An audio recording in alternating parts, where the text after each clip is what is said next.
Good afternoon and welcome to the Supplier Development Programme's Helping You Bid Better live Q&A panel with our expert trainers, and this is part of the final session at today's Ayrshire Meet the Buyer event. For those of you who may not know me, I am Gillian Cameron and I'm Programme Manager for the Supplier Development team. Our team of Jennifer, Fran, Elizabeth and Sophie have been very busy working today to ensure that this event takes place online in a format that, despite the challenges from COVID, has brought us all together. It is really important for local businesses to be able to connect with procurement colleagues in the three Ayrshire councils, as well as other public sector organisations and primary contractors within the supply chain, to ensure that local money is spent locally and kept local for longer. That is the essence of community wealth building, the fantastic theme of today's event. So now I hope you've been visiting some of the stands and you've had the opportunity to network with some of the buyers here, and have hopefully gained some leads and understand about some contracts that are coming up. So we'd now like to talk a wee bit more about what else might be coming up.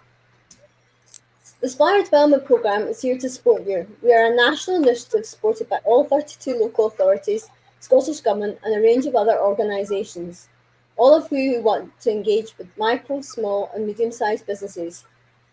The aim of the programme is to ensure that SMEs and third sector organisations have access to free tender training to assist you find, win and keep your contracts, and particularly in this instance where we're looking at the Ayrshire locale to do that locally.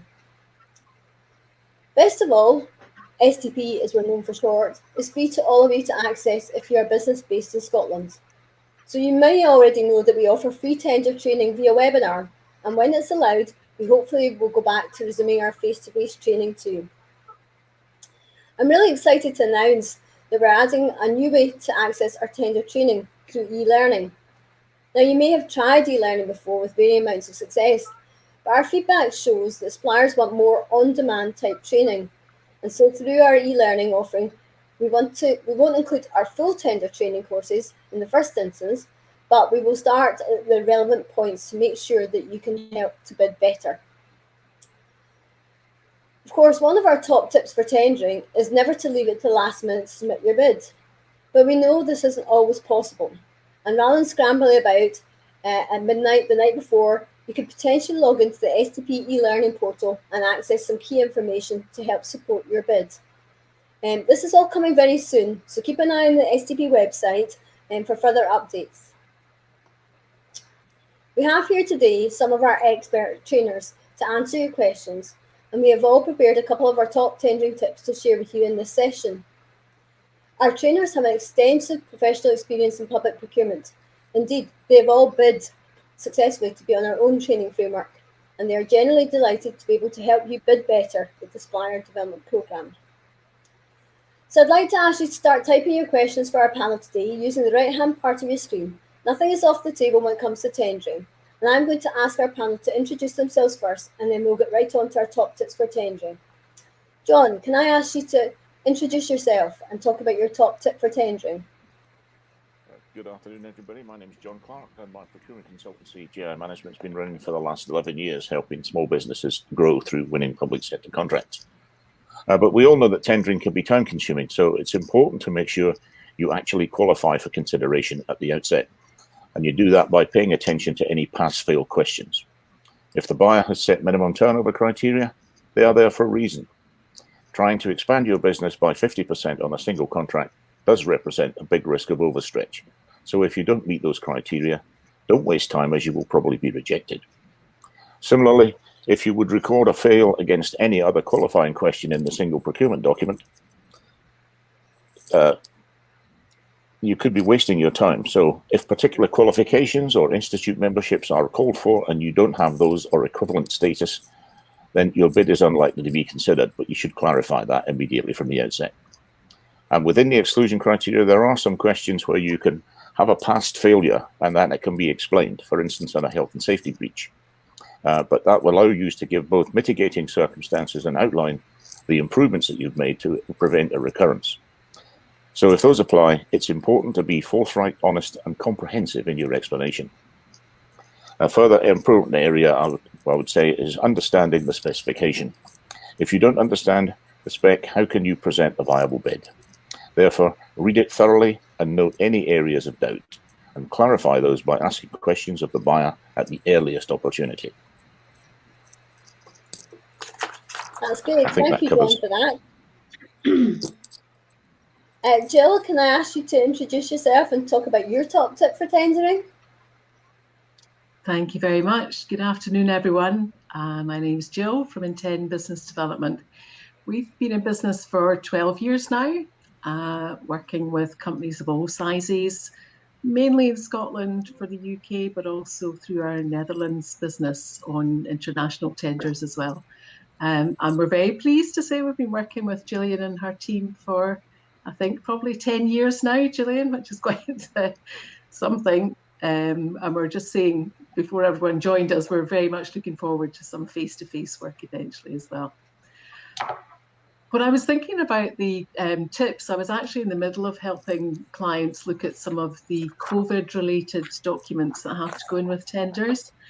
And I think what I'd like to pass on is some thoughts on moving beyond including maybe risk assessments for COVID. So at the moment, we're all quite focused on business continuity, quite specific COVID arrangements.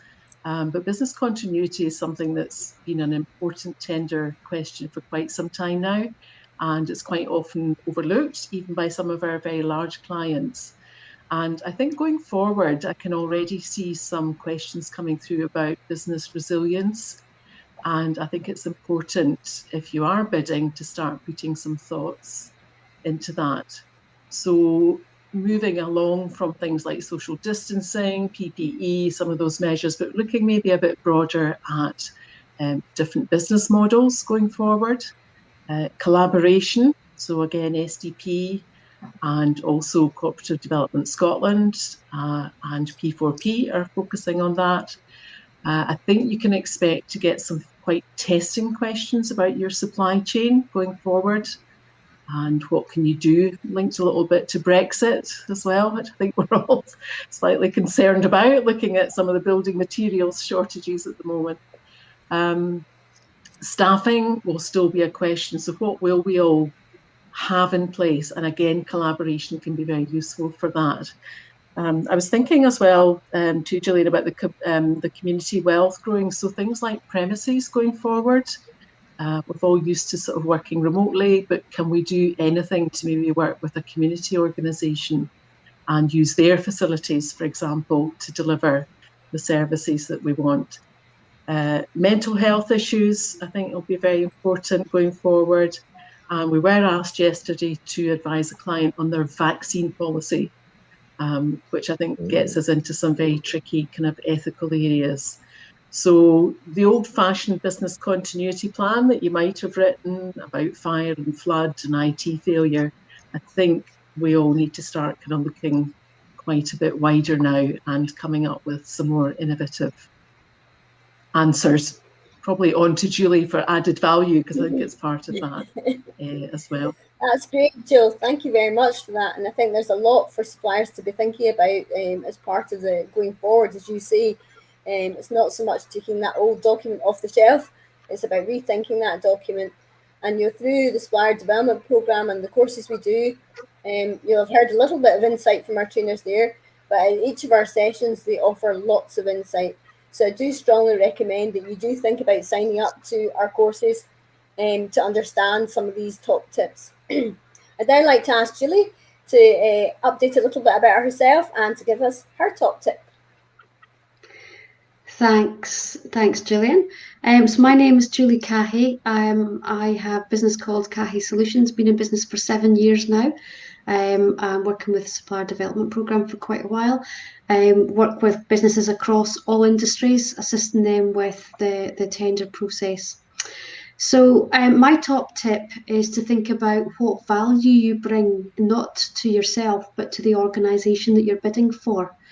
So in order to do that, what you actually have to know is what are their hot buttons, what's going to make a difference to them, and then, can you push those buttons, basically.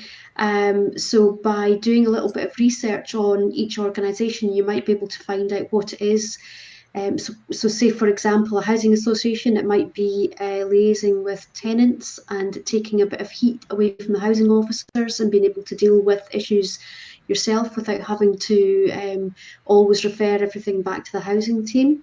Or in a local authority, it might be environment, in which case it's not just about having a policy, it's about going much further than having a policy.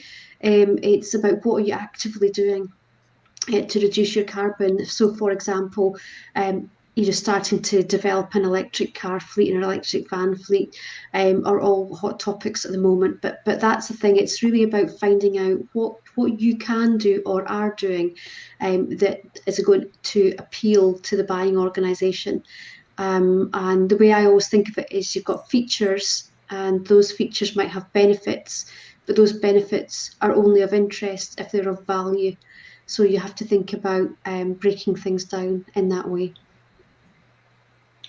That's great. Thank you, Julie. Well, some really fantastic top tips there from our panel today. And I suppose I would have a top tip that I would like to add in.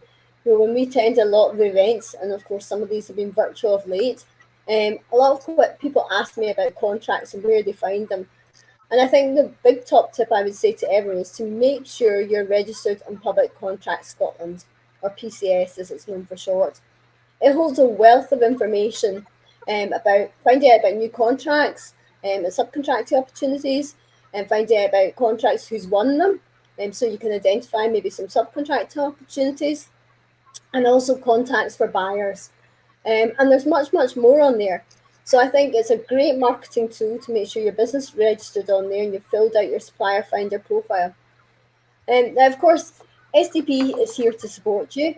And of course, that's one of our most popular courses, is using PCS and other portals. And we do have a course running on the 19th of May. So if you want to find out more about how you get the best out of PCS, then make sure that you go through the SDP website and you book to attend. Right, now I'm going to have a look and see what questions we've got coming in from you. And the first one we've got in today is asking about how do they increase their visibility on PCS with regards to quick quotes. John, would you like to take that question? Well, the simplest way is to keep your supplier finder profile up to date within your control panel on PCS. If you go into PCS on your user control panel, there's three profiles which are important. There's your company profile, your email alert profile, and your supplier finder profile. And the supplier finder profile is the primary key to buyers finding you to ask you to come forward with a quick quote. Basically, it's the only way to do so. And that's the key. Make sure that's up to date and visible. Make sure you've published it rather than have it sitting there unpublished and wondering why you're not being invited. Okay, thank you for that, for John. Another question, again relating to Public Contracts Scotland, is about, can they link their account to receive a quick quote in the same way? Jill, do you want to answer that one? I think the way we would normally recommend is to actually set up an email such as tenders@intend, or a sort of shared alias email, and have that as your main contact for your supplier finder profile.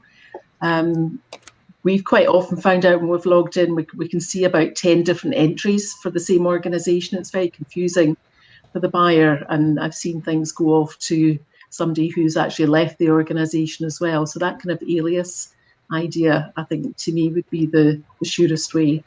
And obviously, as many people as you want could have access to that, including when people are on holiday as well. Mm-hmm. Yeah, just to add to that, when from the procurement, from the buyer side, when they're issuing a quick quote or along those lines, they'll see all of the entries, but they'll probably pick the one at the top, like Jill says, and because they probably won't recognise any of the names. They might do, and if they do, that's fine. But it could go to somebody who's left your organisation, and that's the biggest risk. So I would always recommend you set up a generic email that more than one person's got access to, but you just make sure that you've got a rota or something so that somebody definitely checks it every day for your alerts coming through. Okay, thank you for that, Julie. Another question we've got here is, there is much discussion about climate change. What should I be planning for in my tenders? Julie, do you want to take that one up? Yeah, sure. I do think that this is becoming a bigger and bigger section now in tenders, because basically what happens is that the procurement teams are often passed down objectives from Scottish Government, which they then have to include in their tenders. So, for example, community benefits is now compulsory above £4 million legally, and that's come from Scottish Parliament through the Reform Act. So you do tend to find that any strategic objectives the Scottish Government's got find their way down to procurement in some way, like, for example, living wage is another one, climate change is another one. So there is a lot you can do to prepare for that. One of the things I'd recommend you do is you find out what your carbon footprint is just now, so that you've got something to benchmark against. And there's calculators available for that, and then you try and measure, maybe set yourself a goal for, say, 10% reduction every year or 5%, whatever you're comfortable with, and then have an action plan in order to reduce those. So that gets you ahead of the game, and will get you a really good answer, a fairly high scoring answer in a carbon or environmental question. Okay, John or Jill, do you want to add anything to that? Yeah, I think we've all got a carbon footprint, sorry, John. whether we like it or not. Sorry, it's part of that delay thing. We've all got a carbon footprint, whether we like it or not, and even small businesses can make their contribution to reducing that carbon footprint by being careful in the way they use resources and how they recycle. So we can all make a contribution of sorts. And if you're a large supplier into a public contract, then you would have an impact that you can start to mitigate, and you need to look at ways of doing that. Over to you, Jill. Yeah, I was just going to say quickly, I think Julie mentioned it as well, any way to show that you're able to monitor and measure.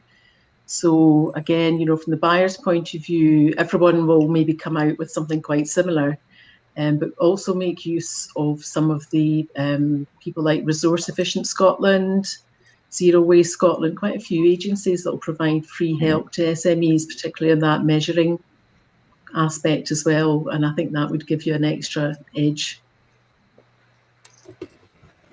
Okay, thank you for that. We've just got another one coming in here. What is the difference between community wealth building and community benefits? Any volunteers for that one? I think they're fairly close in my experience. I think community benefits is very much written into, but like Julie was saying, it's in with the legislation and so on. Community wealth building is maybe slightly broader. Community benefits seem to start, and I think, Julie's been very instrumental in this with the sort of apprenticeships, trainees and employment, but it's gone a lot wider now. Mm-hmm. Mm-hmm. Yeah, community wealth sounds to me a lot more about the economy and wealth and health of the wider economy, whereas community benefits is still quite targeted on recruitment, training, jobs. That still is the sort of principal thing about it, and helping local charities and things like that. Okay, thank you for that. We've got another question that's come in, which is about, I'm confused between PCS versus PCST.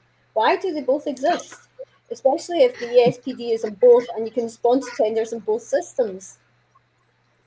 I can answer that one if you like. Julie's going for it. She's volunteering.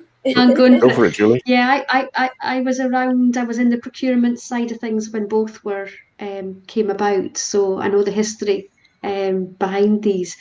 So Public Contracts Scotland is principally an advertising portal, but it just so happens that you can attach documents to it and you can upload documents in terms of your response. So it's kind of a very simple version of, it's almost like a post box. In fact, it might call it a post box. You can attach documents whereas PCST has got a lot of different functionality that PCS doesn't have. And I think the biggest mistake they made was to call it something that was actually just very similar, except another letter on the end of it. If they called it something completely different, I think people would get far less confused. But it's basically allows you to do a question by question by question approach with, you can make questions mandatory or not mandatory. You can upload documents against a specific question, and you can see whether you've answered all the mandatory questions or not. And also there is an automated evaluation tool on the buying side, which makes their life very easy when it comes to a lot of questions. If they can be answered yes or no or not applicable, it can score those automatically. So funny enough, I actually, now that I'm used to PCST, I quite like it, because I think it does allow you that ability to know that you've answered every single question, and it's dead clear what questions have got to be answered, whereas in some documents that get uploaded to PCS, you're not even that clear what you've got to do, what you've got to submit. And it takes a lot of raking around to find that information. So that's why they are both completely different functionality. I was speaking to somebody from Scottish Government recently about whether they planned to carry out some sort of merge or whatever, but they don't at the moment. So they will remain for quite a while, I think. Okay, thank you. I think it's to try and clarify. Well, to try and clarify, if you think of PCS as the national advertising portal primarily, and PCST as a national contracts management portal, that basically separates them, because that's effectively what their functions are. Although PCS, as Julie says, has got a mailbox facility where fairly simple tenders can be responded to and uploaded. And it's up to the buyer which one of those two they choose to use on any particular tender. Okay, thank you for that, John.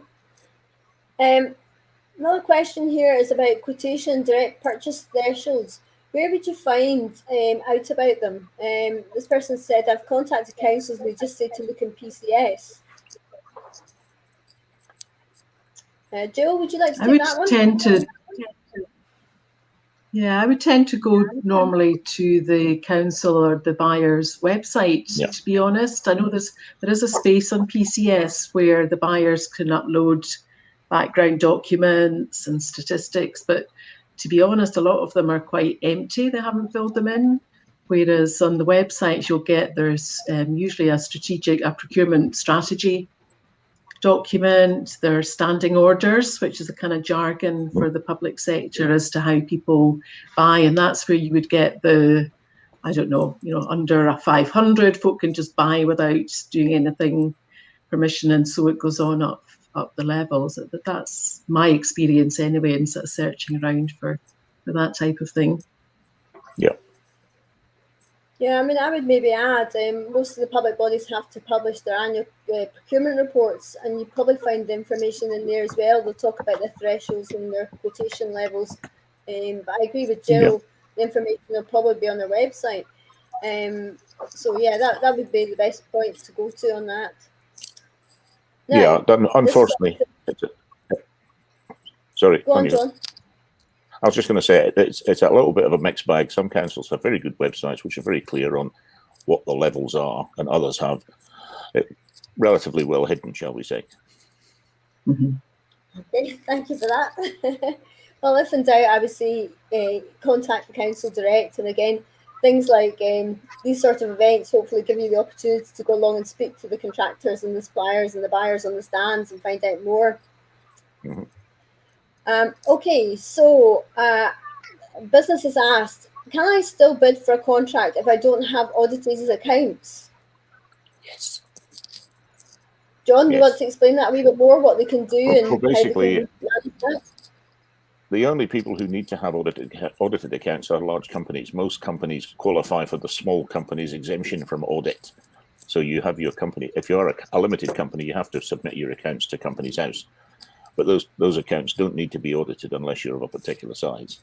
So if you qualify for that exemption, then you don't have audited accounts, and therefore you would be able to still bid, even though you don't have audited accounts, and you don't need to have them. Okay, thank you. Right, I think time for just one more question. We're about 5 minutes from the end. So we've been asked, we mentioned about public sector clients looking for examples of new business models in terms of business continuity.